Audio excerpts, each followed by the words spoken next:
youtube.com/Serious Minds RNTV. Make sure you like, subscribe, and share. Serious Minds, seriously. Peace. You are now listening to Serious Minds RNTV with your host, Professor Griff. The call-in number is 516-654-7688. That's 516-654-7688. This is Professor Griff, and this is Serious Minds RNTV. Serious Minds for Serious Minds. Seriously.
And perverted. All right. So shout out to those particular individuals. This is just a basic introduction. I'm going to lay this out. And like I said, I got a special guest, Kalonji Changa, who's going to come on in a second. So thanks to everyone. Thanks to everyone that has lent that support. Really appreciate everyone. And thanks for tuning in tonight. As I said last night, tonight is going to be a special show. So I want you to just kind of fine tune your thinking. You understand what I'm saying? If you're coming and meeting this conversation with a Eurocentric Western mindset, you might get your ass thrown the fuck up on out of here. I'm just going to tell you straight up and just be real with you. All right. If you come in with that I have a dream shit, yeah, you might get your feelings hurt.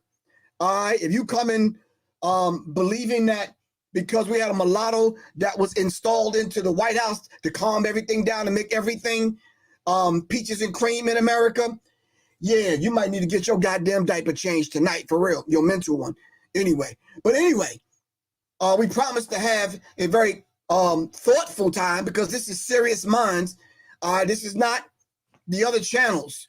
All right, shout out to what all them other channels are saying and doing. Cool, do your thing. But right here, every now and then we have to give y'all a reality check. A lot of y'all just not only believe in a dream, y'all are still goddamn dreaming. All right. And somebody needs to wake y'all up. So as I promised, I was going to read a quote every single time I come on here from this particular book, The Nyan Sassim by Mwalimu K. Bomani Baruti. Real quick. All right. Today is January 18th. And this is very critical. This is from our good brother, Dr. Bobby E. Wright. He says the psychopath is an individual who's constantly in conflict with other persons or groups. He is unable to experience guilt. He is completely selfish and callous and has a total disregard for the rights of others. All right. This is our good brother, Dr. Bobby E. Wright, who gave us this. All right. In Mwalimu K. Bomani's book, Nyan Sassim.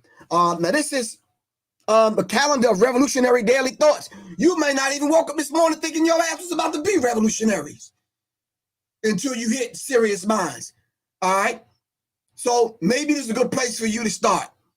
All right. Because serious minds attract serious minds seriously. So let me bring my guest on without any further ado, my good brother, Kalonji Changa. Oh shit! Look what the cat drug in. Your Kalonji. Griff over here wilding. You know what I'm saying? I'm about to get white balled. You know what I mean? I'm never gonna make it on Roland Martin show now. You know what I mean? It's a wrap now. I can't. It's all. I can't even. I thought I could dust off an ascot and I was gonna be all good. But what's happening, Griff? What the deal is, man?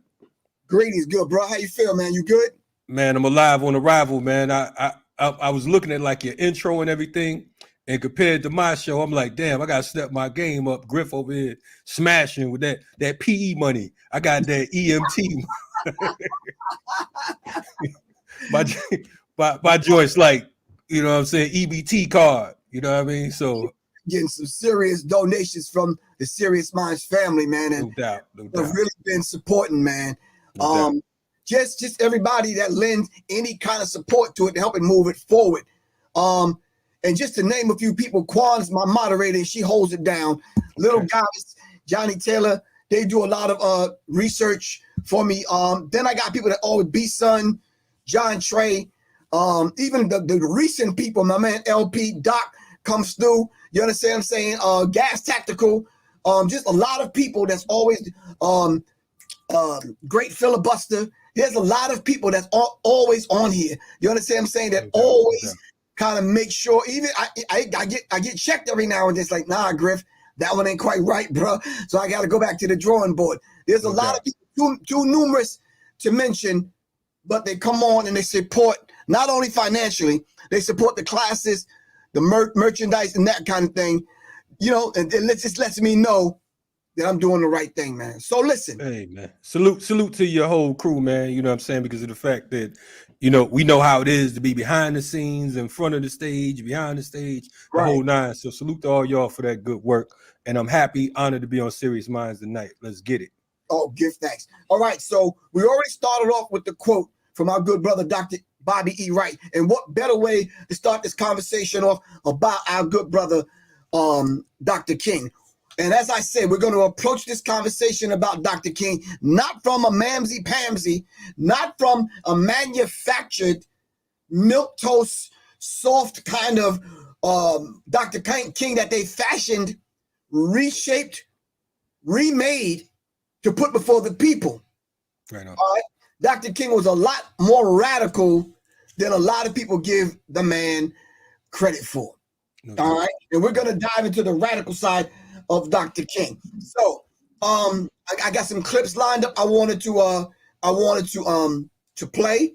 I got some quotes I wanted to read, namely one quote that really disturbed me because this is shortly in and around the time that Dr. King was on the set doing his thing. It might be shortly after. John F. Kennedy made a comment, and this is a quote that when I first heard the quote, I didn't realize it came from him because the person that said it didn't credit him with the quote. So here I am quoting it, not thinking it came from him. So I had to go back and put it in its proper context, if you understand what I mean. So the quote goes like this, and I'm sure you heard the quote before. He says, "Those that make peaceful revolution impossible will make violent revolution inevitable." That don't sound like John F. Kennedy to me. So I said to myself, well, what is he talking about? Juxtapose to what Dr. King was saying in reference to the idea of those of us now that are being extremely silent. All right. He says, in the end, we will not hear the clamor from our enemies, but the silence of our friends. Those of us that are around us that know the truth won't even be bold enough and man enough and have enough courage to speak up and speak out about the truth about Dr. Martin Luther King. So I just wanted to say that to lay a base. So let's start wherever you want to start. I got a comfortable place we can start if you want me to take it. Hey, man, you know what I'm saying? I mean, you already on fire. I'm just coming through to, you know, throw a little bit of gas and to throw a few matches on there. So, you know, you get it started and I'm running shotgun. Okay. So let's lay out some basic things about Dr. King. I wrote some things down a little bit earlier. My notes are kind of crappy. They all over the place, man. But you can read them though. Right, exactly. So the whole idea of Dr. Martin Luther King's name being changed to Martin Luther King by his dad. What do you think the thinking was that went into, and what do you think his dad saw that he didn't see, the people around his dad didn't see, nor that we could see even right now, looking forward that he changed his name from Michael to Martin? I don't know. I always thought about that because of the fact that I don't know. I looked at it from a perspective of maybe from just reaching, I would say Martin Delaney or something like that. But I never really I was always stuck on that because he was still young when he changed both of their names. I believe, what was he like? Like 6 years old. Yeah. No, I'm talking about Martin himself when his name was changed. Was young, because maybe I'm thinking about 5, 6 years old. His son, right. It's just like we see something for our children. We might put them in sports. We might put them in the cadets or the Boy Scouts or the FOI or whatever.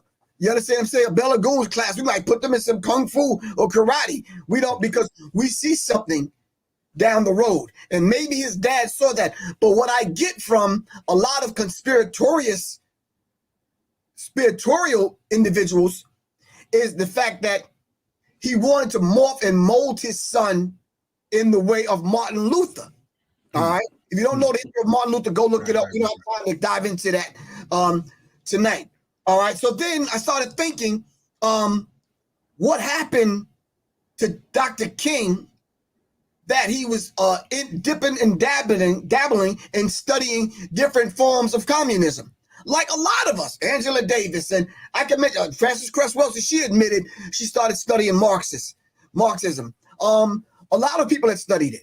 You understand? So I never claimed to be a Marxist, but of course, when you started studying global political science, you study Marxist, you study Marxism, you study Karl Marx and what he contributed. You study Carl Ritter and all some of these other philosophers that came and brought things. So America wasn't, even some of the brothers and sisters that fought in the war, they said they would rather fight on the side of the enemy to gain freedom as opposed to fighting on the side of America. Do you understand what I'm saying? So by laying that out there, what do you think the mindset when you see pictures of Dr. King sitting up in some of those meetings?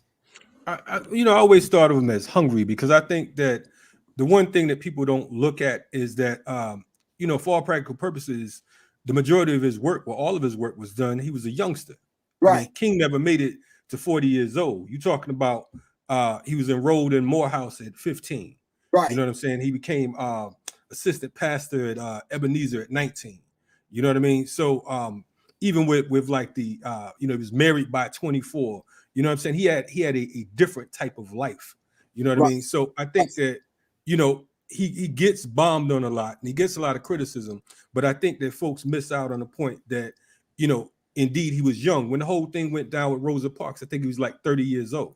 You know what I mean? So being able to think and articulate and to move beyond these national borders, of course, his methods starting out, we wouldn't necessarily agree with, because of the fact that we don't particularly prescribe to the whole nonviolent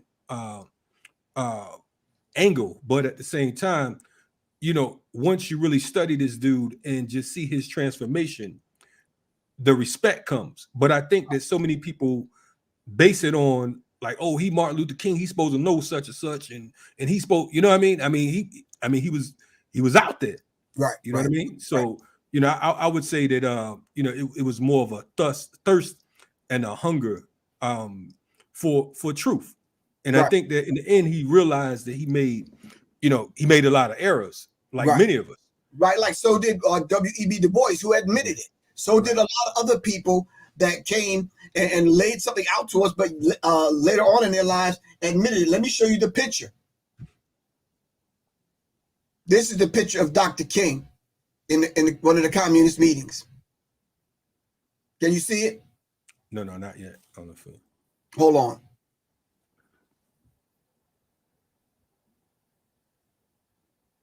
Hold on for a second. Hold on. Let me share my screen. One second. Let me share the screen. All right, I'm on it now. Hold on. Let me do this. All right. See the picture right here? Yes. This is the picture of Dr. King in the communist meeting. And this is the picture that they keep harping on. Let me see if I can make it bigger if I can. Today would have been Dr. Martin Luther King's 84th birthday. Of course, this is some years ago. And it talks about the whole idea of today would have been 84th birthday, checking out this billboard, participating in direct action training at the Highlander Center. The training was infiltrated by right-wing Georgia Commission on Education to smear him as a communist. So they actually used this one picture right here to smear Dr. King as a communist. Right. One picture now. You understand what I'm saying? Yeah. It says the more things change, the more they remain the same. And then later on, they started referring to Dr. King as Dr. Martin Lucifer King, because they said he was part of the communist, part of the Communist Party. All right. So this is them. This is your people. This is your. Hey man. You know that's the white man calling the devil Lucifer. You know what I'm saying? So I mean that's what it is. You know.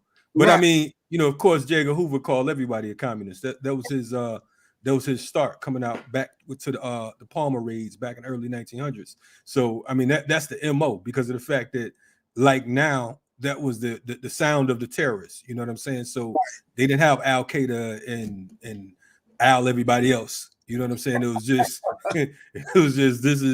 it's the Communist Party, blame them. You know what I mean? So because now the Communist Party had to be the boogeyman of that particular day, if you follow what I mean. So it's funny that you should mention J. Edgar Hoover, because that's the next place that I was going. So let's pull that up, and then we're going to kind of dive a little bit deeper as we move this thing forward, and then we're going to see what the people in our audience have to say. Hold on, let me see.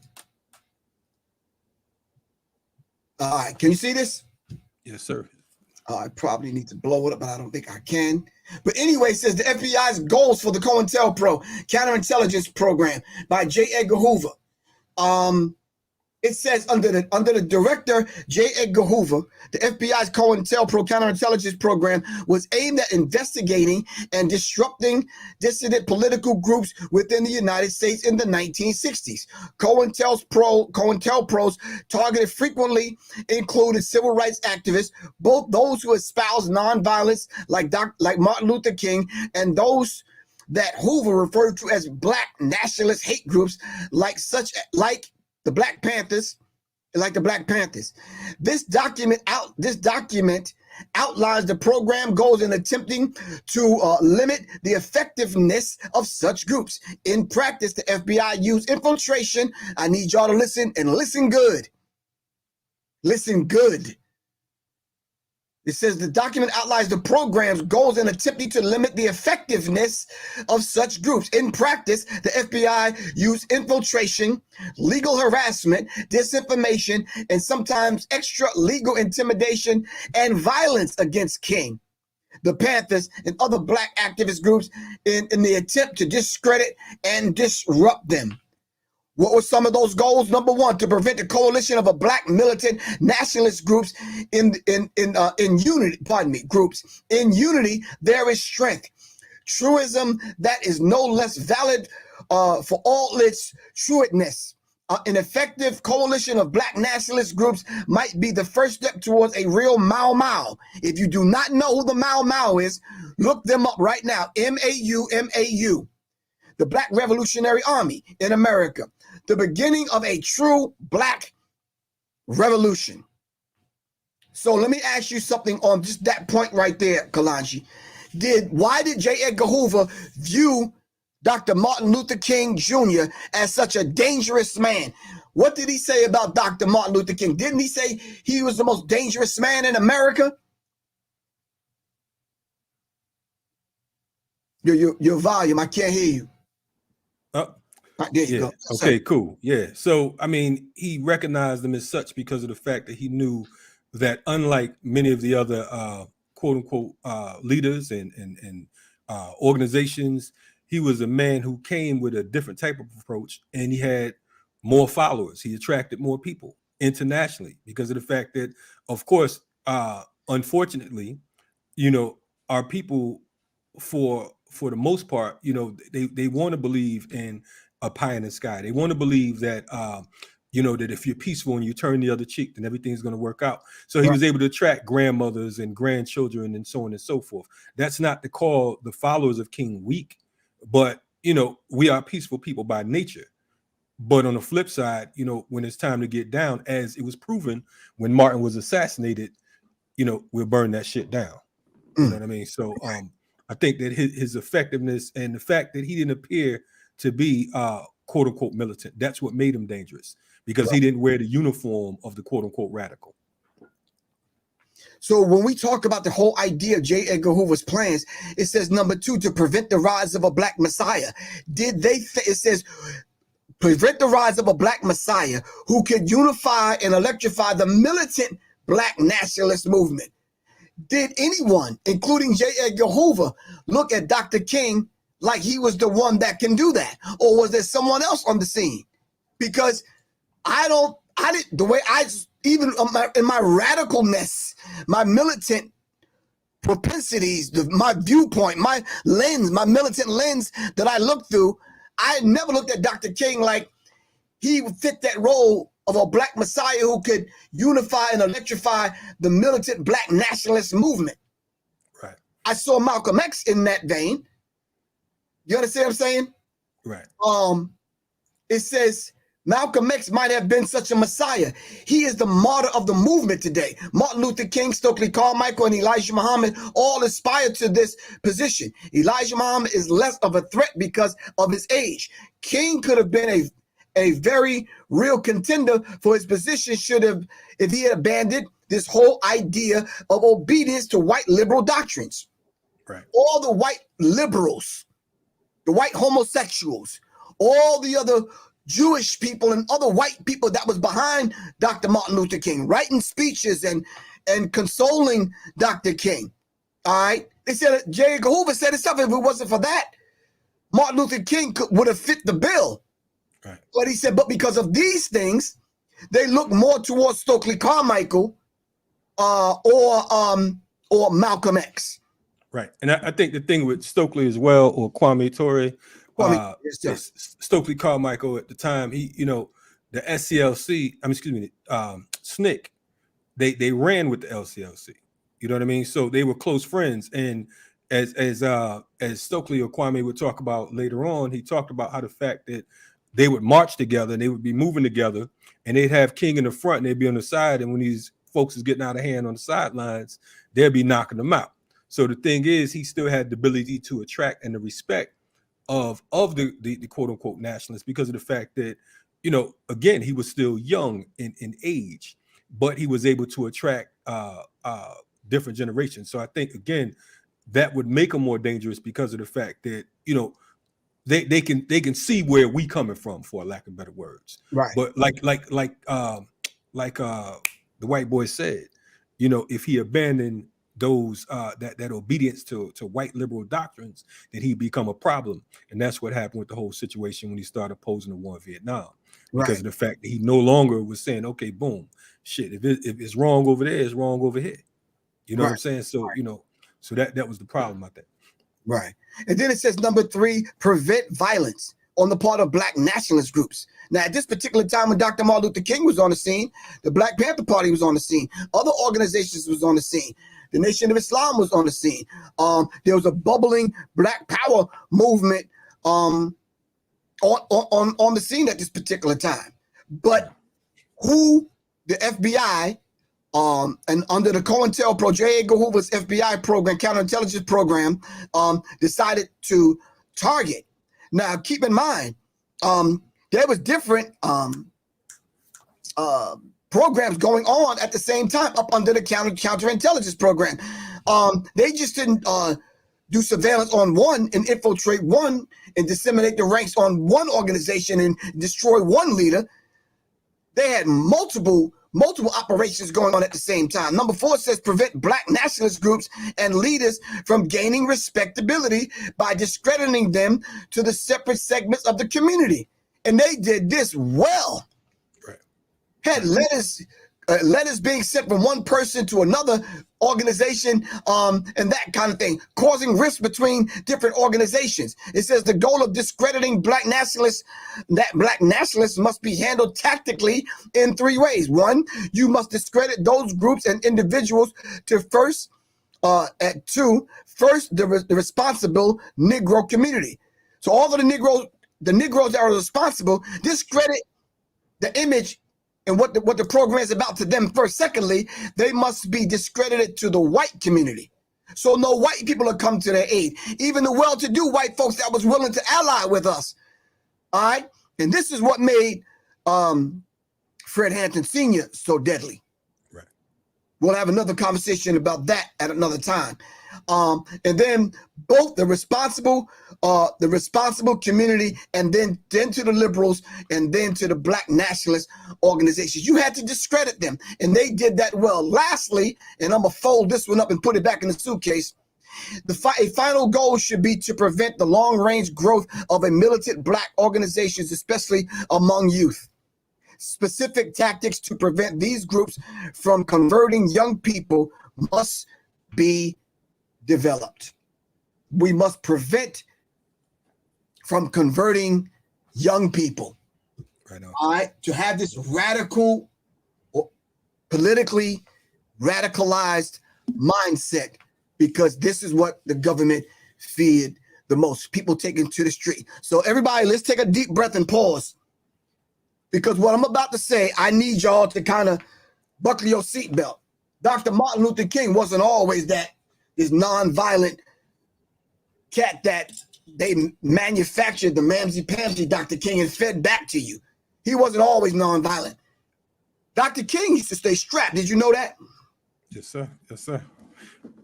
It was stated that he carried a 38, snub-nosed 38 in his Bible. Exactly. So yeah. Dr. King was packing. Not only that, Dr. King had some cats like Stokely Carmichael at the time that was good with them hands. You understand what I'm saying? Some other cats that we're not going to mention. Baba right? Mukasa, folks like that. Yeah. I was taking care of that business. Right. All right, so we need to understand it. So this whole idea of Dr. King being nonviolent, they fed that Dr. King to you. Because if they would have fed you the radical Dr. King, he would have radicalized young people and politicized young people, and then America would have had a serious, serious problem. You understand what I'm saying? Would have had a very serious problem. This is why they have to take this I have a dream speech, and they cut and paste some of the things, took the more pleasant parts of it, fed it back to the American people to make Dr. King seem a lot more pliant, a lot more non-threatening. And this is why it's so easy today, all right, to take and name a dirty street in every neighborhood, in every city, at the Dr. Martin Luther King. And every time you go on Dr. Martin Luther King Boulevard, what do you find, Kalonji? Hell up in Harlem. You know what I'm saying? I have yet, you know what I mean, through all my travels, come across a Martin Luther King Boulevard, drive, street, avenue, whatever, you know what I mean, that you ain't have to guard your grill. Nowadays, it might be a little different because of the fact that gentrification is, so, you know, Martin Luther King might be good again, you know what I mean? But where I come from, they actually called it the drive. And on the drive, you know what I'm saying, it was definitely going to be a problem, you know what I'm saying? Right. So, yeah, they lived up to it. Right, exactly. So let's just dive into some deeper aspects. And this is the part, we're only 30 minutes in. And this is where I want to just shift into second gear. Can we shift into second gear? Let's rock. Let me ask the audience something, and you can respond as you need to. Dr. Martin Luther King,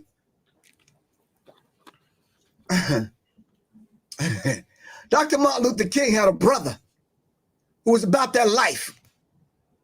He was one of the ones that used to protect and travel with Coretta Scott King. I want to ask y'all a question. What happened to Dr. King's brother? I'm just throwing it out there. We're going to wait for a minute, Kalonji. We're going to wait for them to catch up. Yes, sir. Ain't nothing wrong with that. Ain't nothing wrong with waiting for them to catch up. We're in the building. Yep, we're in the building. We're just going to wait for them to catch up, and we're going to have them Google some things because they should be Googling it right now. Dr. King's brother. All right. I see them Googling it. And I think you should give them a bonus too and include the mother. No, we're going to talk about the mom and the dad. Okay. Those are my next two questions. All right. Let me stop jumping the gun. See what happened, man? No problem. I'm over here like it's riot started TV. Let me hold my horses. Don't worry about it. Hold on. We're going to share the screen, and we're going to dive right here to this one.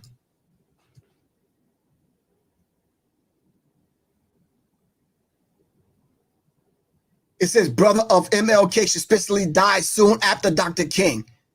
But here's what many people never, ever knew. When Dr. Martin Luther King Jr. was brutally assassinated on April 4th, 1968, and I'm gonna ask a question. What else was going on, Kalonji, in 1968 at that particular time? His younger brother, Reverend Alfred Daniel, they used to call him AD, all right, after doing that damage, King was with him on that tragic day. That day is forever marked in history as death, the incredibly brave civil rights icon Martin Luther King. That day that has gone largely unnoticed is the death of Martin Luther King's baby brother, A.D. King, also a civil rights leader. It says the following year, 1916 and 1969, as we continue to honor the legacy of Dr. King, we also wanted to shine light on the legacy of a mysterious death of the brother who was hidden in Martin MLK's shadows.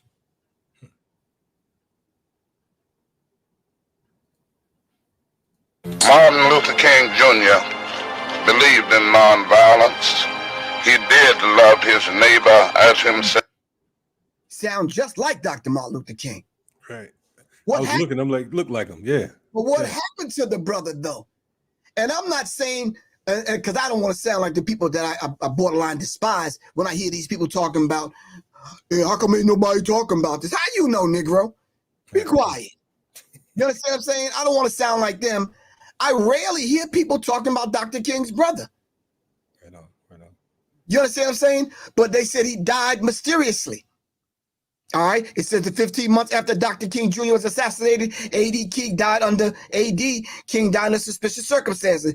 A.D. was extremely close to his brother, Martin. Following MLK's assassination, A.D.'s widow, Naomi King, revealed to Seattle Times that he never recovered because he felt it was his duty to protect his brother. But he died under mysterious circumstances. Here he is right here. All right. Died under mysterious circumstances. And then we can go so far as to talk about Dr. Martin Luther King's mommy and daddy. What happened to them? How did they die? I'm gonna let the audience marinate on that again. Paulie Fields says, Mother King was shot and killed by a crazy black man in church.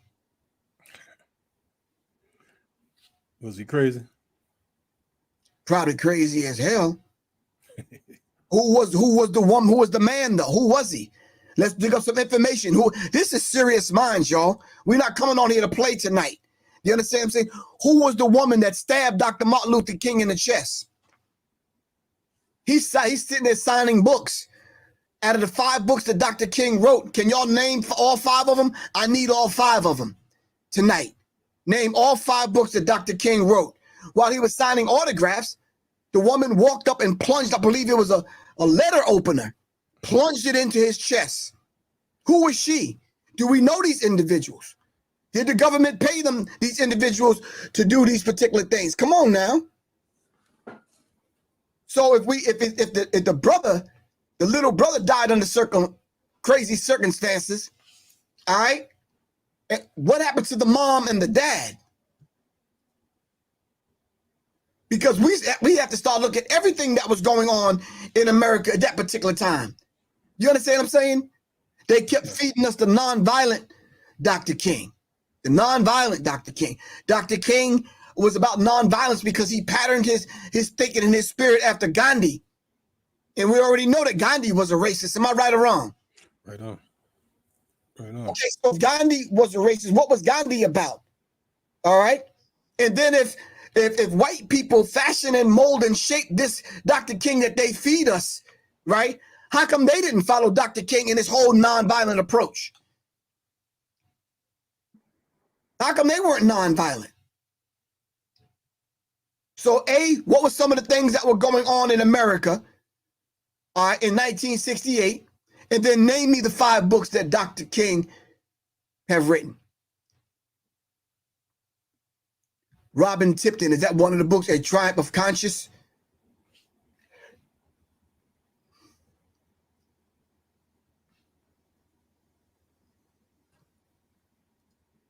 A Measure of a Man? Come on, we get multiple answers in. It says Isola Ware Carey stabbed Dr. King. How come we just now knowing that today? How come we didn't have this information some time ago? You see, but because they wanted to paint this picture of the nonviolent Dr. King. Now, can you imagine, Kalonji, you signing autographs and you on this whole nonviolent campaign and some woman reach over the damn table and stab you? Yeah, I mean, my crew would be failing me, so I wouldn't. I don't even want to imagine. I don't even want to test it just in case. You know what I mean? But yeah, that's crazy as hell. Just that whole setup sound crazy. Crazy. My thing is, what did they want to do? They wanted to get Dr. King in a position where he would respond, become violent, and then say, okay, discredit him. There goes that whole, there goes that whole nonviolent thing down the drain. Brother Sean and Robin Tipton says these are the 5 books by Dr. King. Where do we go from here? A Call to Consciousness, Strength to Love, Stride Towards Freedom, and what else? Come on, man, you missing one, bro. Come on, you coming half cocked. Come on now. Cock the hammer all the way back. If you got a double action, come on. Why we can't wait? What did Dr. Martin Luther King mean by that? One of his books, Why We Can't Wait. What did he mean? So we're gonna dive into a clip, Kalonji, and we're gonna come right back. Let's go, man. Right? Let's go. Here we go. Let me set it up. 11 months before he was assassinated, Martin Luther King Jr. was interviewed by NBC's news sender Van Coor. Swing, Civil Rights, King, Van Oker, roll 20, sound 36.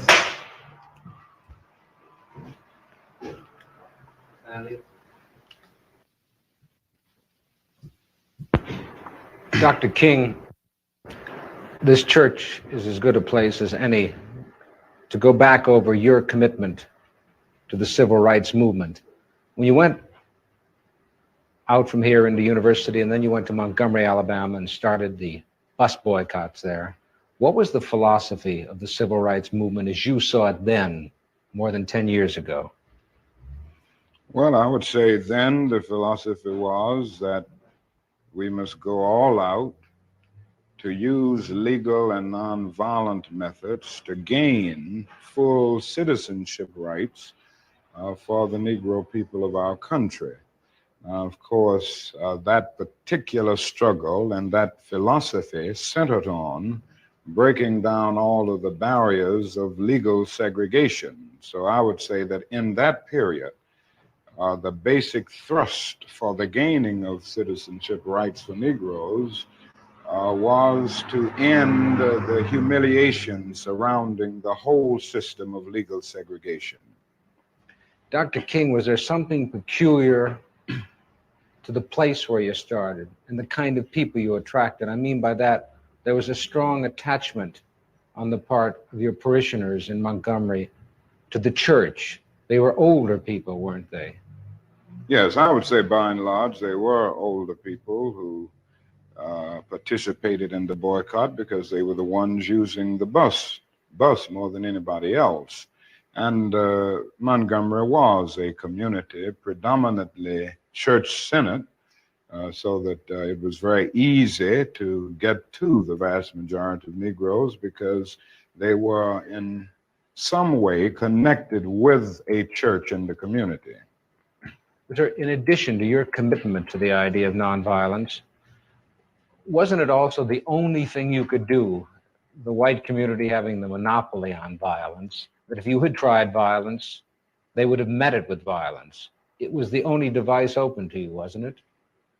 Well, I'll put it another way, that morally, I was led to nonviolence because I felt that it was the best moral way to deal with the problem. We were seeking to establish a just society. And it was my feeling then, and it is my feeling now, that violence is certainly much more socially destructive, and it creates many more social problems than it solves. So I was led to nonviolence for deep moral reasons. Now, there is no doubt about the fact that in our struggle in Montgomery and all over the United States for that matter, nonviolence is also practically sound.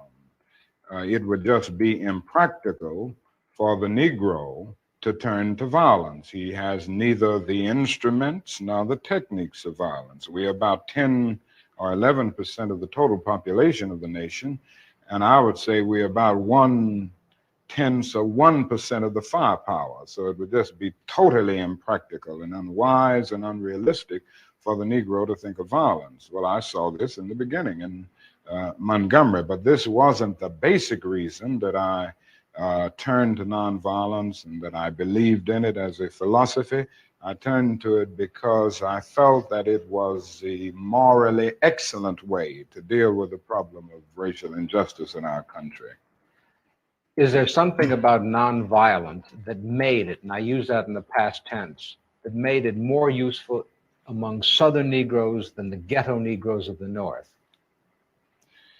I wouldn't say there's anything that makes it more useful to Southern Negroes. I think it is true that we've had more nonviolent movements in the South because the problem for many years was more crystallized and, in a sense, more visible in the South. We didn't have many civil rights activities on a massive scale in the North until 3 or 4 years ago. So I would say that we just haven't had a chance to experiment on a broad scale with nonviolence in the Northern ghetto. I have the feeling that nonviolence is as applicable and workable in the Northern ghetto as it is in the South. There's a larger job there. The frustrations at points are much deeper. The bitterness is deeper.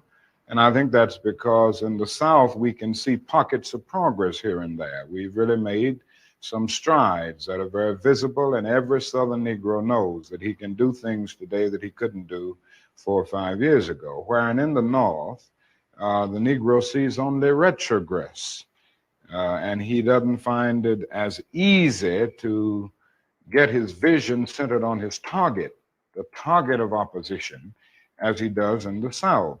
Consequently, this is made for despair and at many points cynicism, a feeling that you can't win. And it simply means that we've got to develop in the North a massive job of organization and mobilizing forces and resources to deal with the problem in the urban ghettos of the North, just as we've done it in the South. Well, in the South, particularly in Alabama, you had visible villains: Jim Clark, Bull Connor, cattle prods, police dogs. But in the North, you don't have those visible villains. Isn't it hard to get your people aroused and directed at something that isn't visible? Well, that's exactly right. And this is what I was saying when I said it's harder to see a target. In the South, in the nonviolent movement, we were aided always, on the whole, by the brutality of our opponent.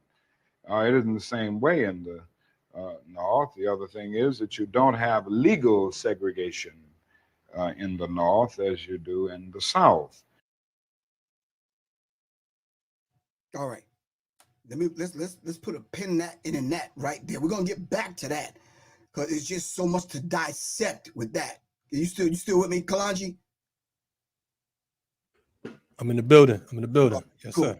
It's so much to dissect with that. 5 minutes ago, when he started talking about the whole idea of nonviolence, when they asked him about nonviolence, he said it should morally, yeah, but practically, we don't have this.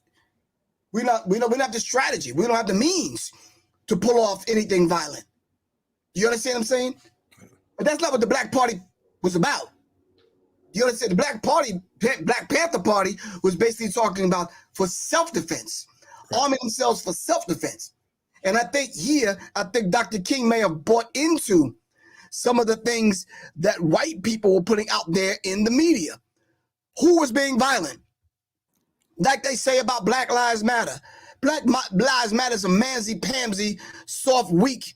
You understand what I'm saying? It was some other cats that was infiltrating the Black Lives Matter movement that was violent. Right.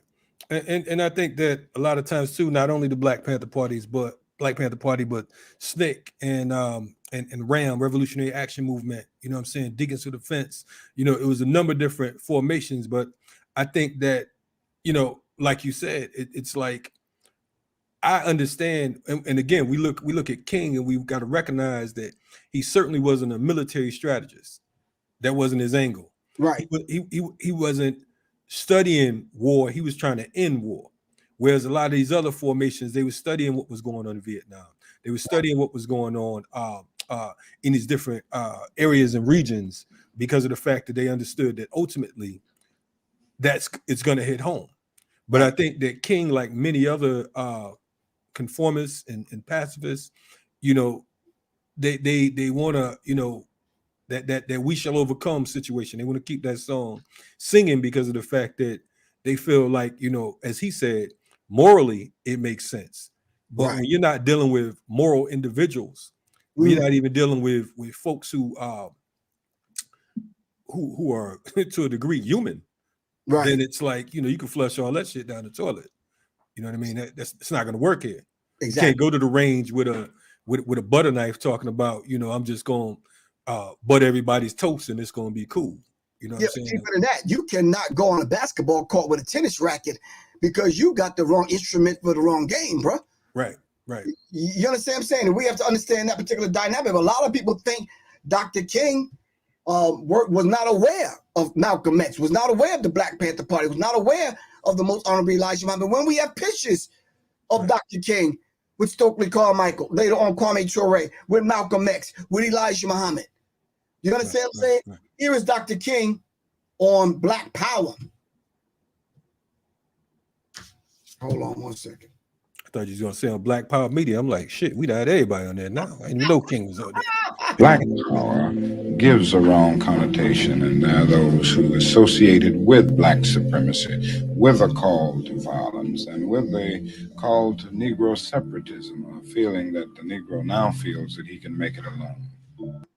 The phrase black power gives a wrong connotation, and there are those who associate it with black supremacy, with a call to violence, and with a call to Negro separatism, a feeling that the Negro now feels that he can make it alone.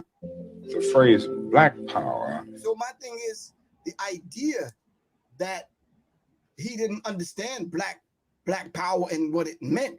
It's just that they wanted to kind of take the narrative and give us his definition. You understand what I'm saying? We cannot continue to be the kind of people that we will believe the local news before we believe one another, or before we believe those of us that we know have our best interest at heart. It almost seems like you could put a meme out now about somebody, and that's it. It'll go all over the world overnight. Quick. And have people's careers destroyed. You follow what I'm saying? And that's a very, very real dynamic in how we live today. And we need to understand that. So Dr. King, hold on, I got another clip to show you.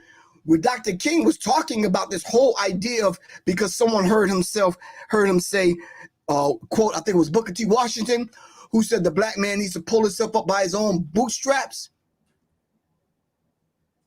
Elijah Muhammad, on the back of the Final Call newspaper, and I think Muhammad Speaks at that particular time, laid out a program.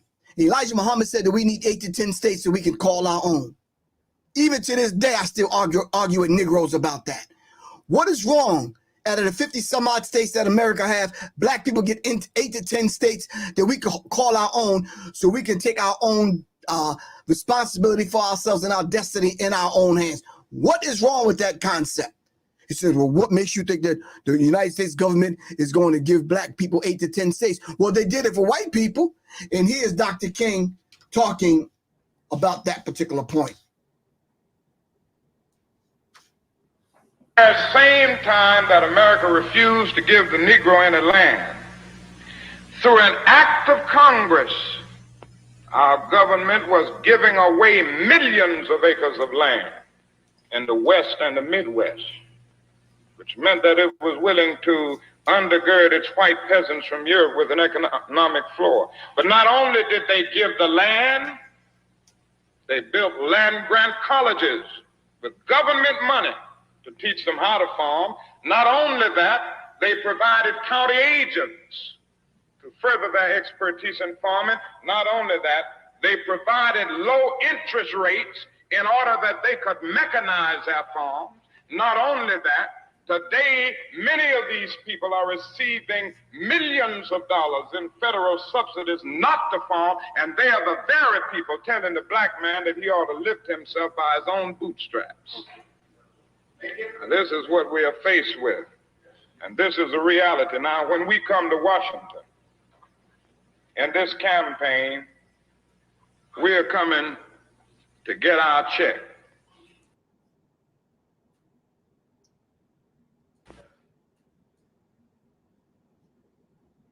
Or King could rap, couldn't he? Now, when we... Man, I just wanted to pause it right there because all of these people that be speaking, that speak up against reparations. Dr. King was for reparations. Right, right. He said, we're coming to get our check. As he talked about land, and we're getting land, and we're going to be repaired, and the government, because he sat with the most honorable Elijah Muhammad and the Dr. King that they fed us, grew from that Dr. King to the Dr. King that we're trying to get our people to see today, the radical Dr. King. We're taking a radical look at the Right Reverend Dr. Martin Luther King Jr. You understand? I know it's hard for some people to swallow because the government put lies out there about Dr. King, that he was cheating on his wife. They bugged the hotel room, that he was smoking, drinking, hanging out, whatever. So I'm going to just say something very boldly today. So fucking what, and? No, I'm just saying that. Right. And I'm waiting for the people to respond. Now what? Okay? You know, and I'm glad you said that, and that's not to say that any of that is right, quote unquote, but it's to say that, look, you know, we as black people in America in particular, we are always looking for a reason to say, see, I told you not to fuck with him. See, I ain't messing with him because he did such and such. He used to smoke, he used to drink. Some of you motherfuckers were smoking and drinking and cheating when y'all heard the message. You know what I'm saying? But now all of a sudden, you want to denounce this man. It was that speech right there, along with along with what he talked about 1 year exactly to date when he was talking about beyond the war in Vietnam, why he opposed the war in Vietnam at Riverside Church in New York. This speech right here, when he's talking about building this whole poor people's campaign, because that was supposed to happen in the summer, I believe, before he was assassinated. You know what I mean? Or the spring, I believe, right before his assassination, that was the plan. So he talking about going to get his check. He talking about, no, we going back to Washington, and this time it ain't scripted. This time, you know what I'm saying? We know what the deal is, and we coming with the people, and you got to explain to us why we can't get what we deserve. You know what I'm saying? So my thing is, I got a couple of messages. Let me tell y'all something. I'm going to keep it cool. I'm going to keep it G, but I'm going to be cool. You don't vote nine presidents in office who are known cheaters. A few of them pedophiles. Right.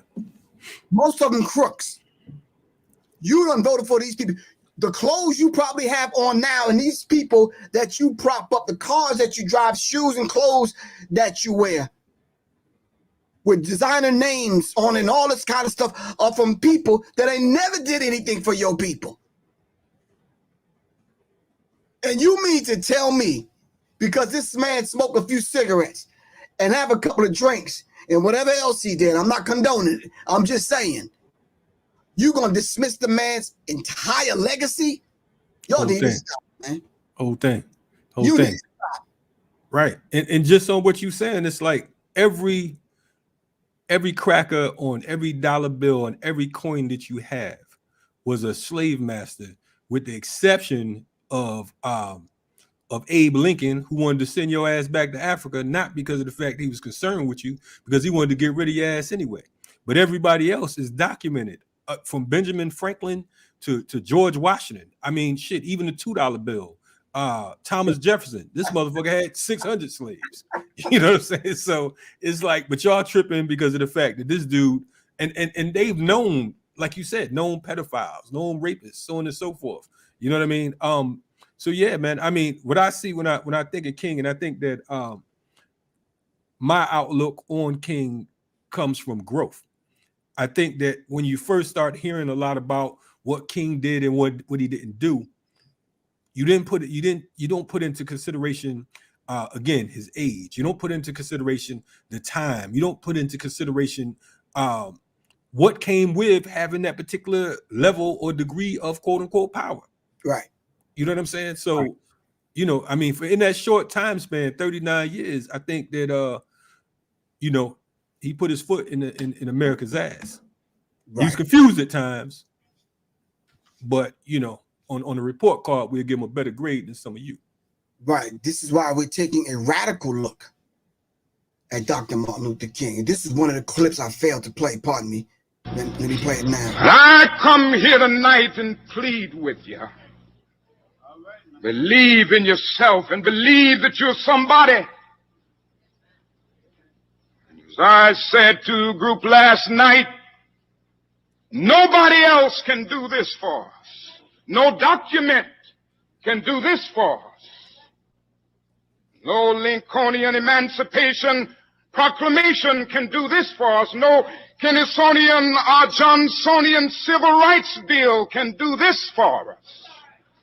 If the Negro is to be free, he must move down into the inner resources of his own soul and sign with a pen and ink of self-assertive manhood his own Emancipation Proclamation.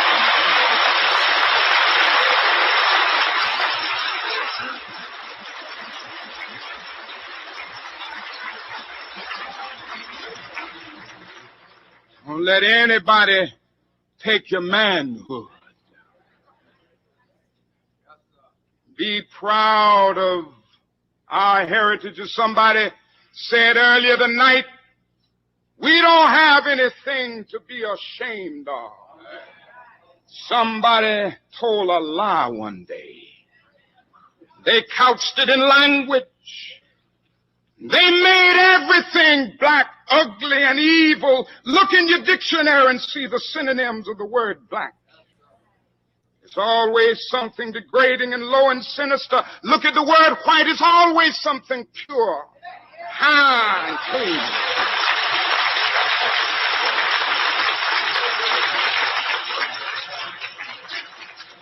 But I want to get the language right tonight.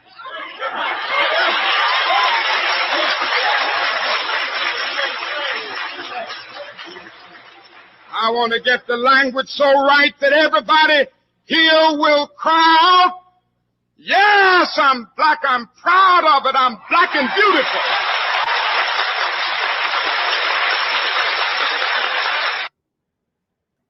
All right. Can't front on that. You can't front on that. They don't play that. See, that's not the Dr. King that they play. Nah. Man said, don't let anybody take you. Man. As with little white girls and little white boys and no. See, that's not that Dr. King. Those days was over. Exactly. So listen, like, let people know I'm going to be on Riot Starter TV. Is it Thursday? yes, this Thursday. Don't forget, batten down the hatches this Thursday, 7 p.m. on the Black Power Media platform. You can find Professor Griff and myself, and we're gonna continue the conversation. We're gonna be talking about something else. Y'all just gotta tune on in. But 7 p.m. We didn't even get started over here. We just, you know what I'm saying? This is a precursor. I only got up to a few things. I didn't even dive into the three evils. Man. I didn't dive into the assassination. There's a lot that we didn't cover tonight. I'll probably need about 2 more hours to cover this thing with Dr. King. But what do you want to talk about on Thursday on your platform?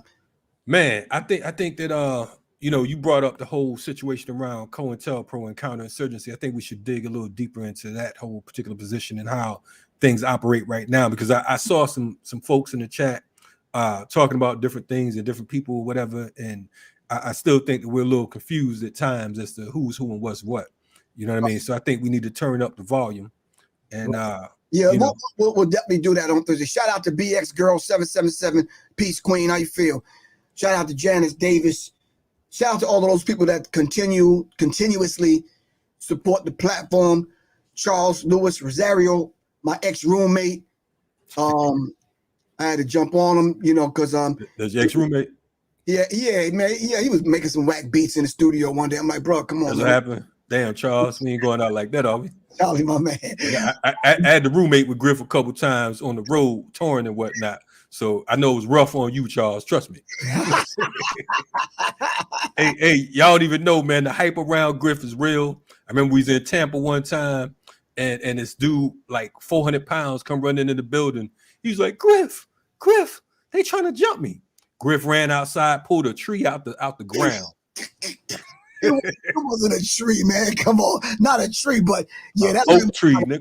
I don't know what it was. But my thing is, we did at the Black Power Warriors Conference or something we was at, and dude getting beat up outside. I had to do something. I'm like, man, look, let's go. No doubt. Anyway, hey man, appreciate you bringing me on. Y'all definitely stop through. Check us out on this Thursday, 7 p.m. Black Power Media, Riot Starter TV. And Serious Minds is where it's at. That's what it is. Really appreciate you, man, for coming on, man. We got to do this more often, man. Let's get it.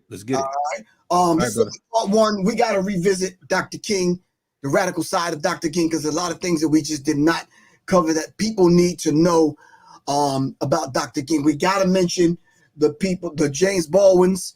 We have to mention the Harry Belafontes. Oh, you didn't mention his mother, how she was murdered. Because it's a longer story than we had time for. Sure right now, we got to do a part 2. You understand what I'm saying? No doubt. We got to do a part 2. All right, family. I love you all to like this. Professor Griff for Serious Minds that attract serious minds. Seriously. Salute, Kalonji. Really appreciate you, good bro. Thanks for coming through. Let's get it. Hold on. Let me get my screen back. Okay. All right. Any last words? Hey man, you know what I'm saying? Let's stay ready for revolution. You know what I mean? Let's stay doing what we're doing. Shout out to Griff and the whole crew, whole staff for continuously being on point and continuously staying sharp. You know what I mean? So definitely appreciate your work, man. And support some of his materials, man. I know you got a lot of product and whatnot, man. Where can they get that at? Oh, they could definitely just contact me at 678-557-2919. Quan does a very serious job and very thorough job of putting the information on the screen to let people know that they can go to www.professorgriff.me to my website, and they can just see me in person, man. As a matter of fact, this Sunday, I'll be at the gun show right on Jonesboro Road, all right? The gun show? In Atlanta. I might just show up. Hey, but I just want to say I ain't as cool as Griff. I ain't putting out my motherfucking number, giving everybody my number. Griff been doing that shit for 100 years, then be mad because motherfucker call it, who the fuck is this? And I gave the number out like 30 million times, man. But that's what it is, man. But definitely come through. Check us out on Black Power Media as well. Black Power Media on YouTube or whatever. That's our platform. All right. And we appreciate y'all. All right, peace, man. We'll talk, good bro. Salute. All right. You ain't mentioned them Renegade brothers. Come on now. All right, fam. It's Professor Griff. I got to get ready to get out of here. I love y'all to life. Thank y'all very much for y'all attention. I know that I didn't get through half of what I wanted to get to because I wanted to dive into the deeper cracks and crevices of this radical Dr. King that had formed at the latter part of his life. We needed to talk about the environment that helped shape his mindset and what was going on. But anyway, we'll get to that in a part 2. Love y'all to life. If y'all need to contact me, my number's on the screen, 678-557-2919. All right? Anyone that needs some firearm training, please, please, please join the class that's online right now, Developing the Urban Tactical Mindset. All right? Developing an Urban Tactical Mindset. For more information, contact your brother, Professor Griff, and let's make this thing happen. All right? All right, fam. It's Professor Griff. Peace.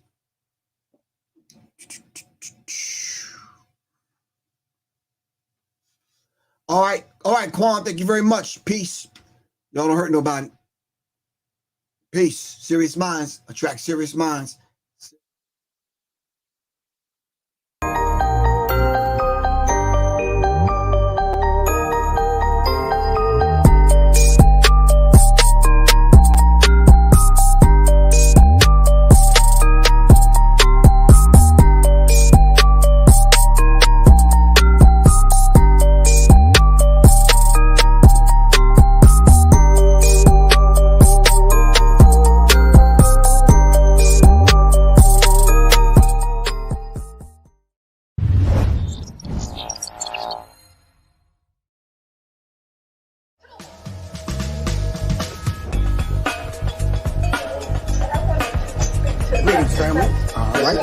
Griff, of course, you'll already know from Serious Minds R&T, of course, now Serious R. I want to welcome you to a very brand new course that I'm giving online. It's called Developing an Urban Tactical Mindset. You can register now at www.professorgriff.me. Once again, this is Professor Griff, and I'm welcoming you to Developing an Urban Tactical Mindset, a 6 weeks online course with scheduled in-person dates. All right, I want to see you guys in class. Register now. Go to www.professorgriff.me.